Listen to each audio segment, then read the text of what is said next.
이번에는 이제 부동산과 풍수 5번째로요, 삼각형 땅에 대해서 한번 설명을 하려고 합니다. 완공 때부터 참산한 고시원 알고 보니 삼각형 땅 이렇게 썼는데, 이게 이제 제가 이제 강의하면서 어떤 대학교 교수님이 퇴직 후 이제 고시원 하려고요, 서울에 제법 이제 큰 필지의 땅을 샀대요. 한꺼번에 매입하기가 힘드니까 사다 보니까 기다란 삼각형 땅이 됐답니다. 옆땅을 보다 보니까.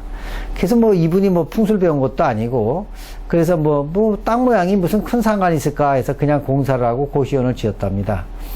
근데 이제 사고가 그치지 않고 일어나다는 거예요. 하루는 학생이 라면을 끓이다가 이제 가스버너로 화재가 났는데, 불이 살아있는 것처럼 날아다니면서 고시원을 타고, 그렇게 갑자기 불나는 바람에 이제 가족도 잃고, 이 교수님이 이제 아주 그냥 괴로워 하더라고요. 그다 현재는 이게 실제 있었던 일입니다. 이 땅을 아무도 안 사서, 방치했다가 관할구청에서 이제 그 땅을 사서 주차장으로 이제 운영 중입니다. 그래서 집터로는, 직사각형이 가장 좋고요. 삼각형은 이제 우리가 화형이라고 합니다. 이렇게 뾰족뾰족 나오게 해서 화형.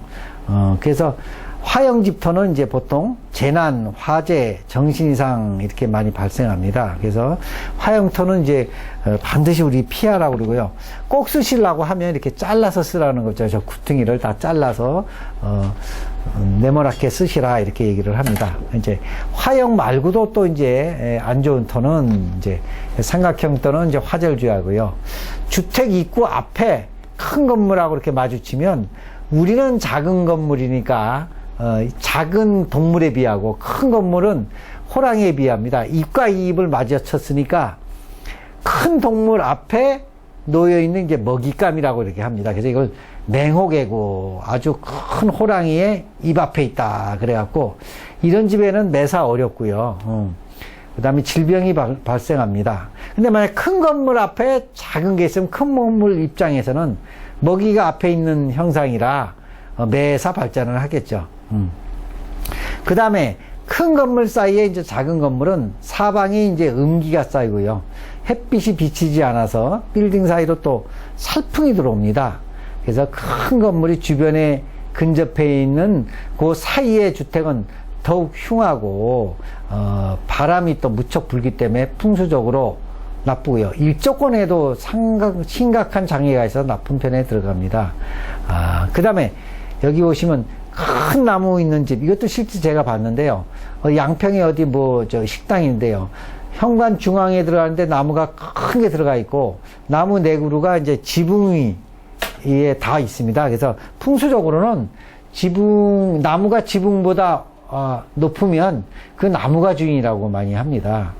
그래서 왜 그런 집에 살고 나서부터는 이분이 이제 설계를 하다가 그 집에 살고부터는 장사도 안 되고 아프고, 남편이 또 실직하고, 그래서 제가 그 나무를 자를 수 있냐 하니까 그 나무를 못 자른대요. 주인 거라.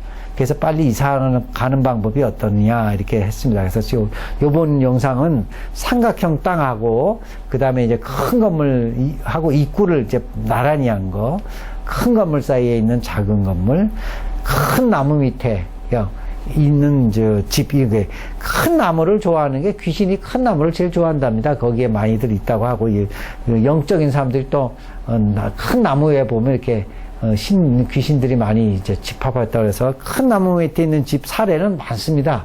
큰 나무 밑에 있는 집에 밤에 영혼에 시달린다든지 화장실 가기 무섭다든지 그런 사람이 실제로 사례가 많습니다.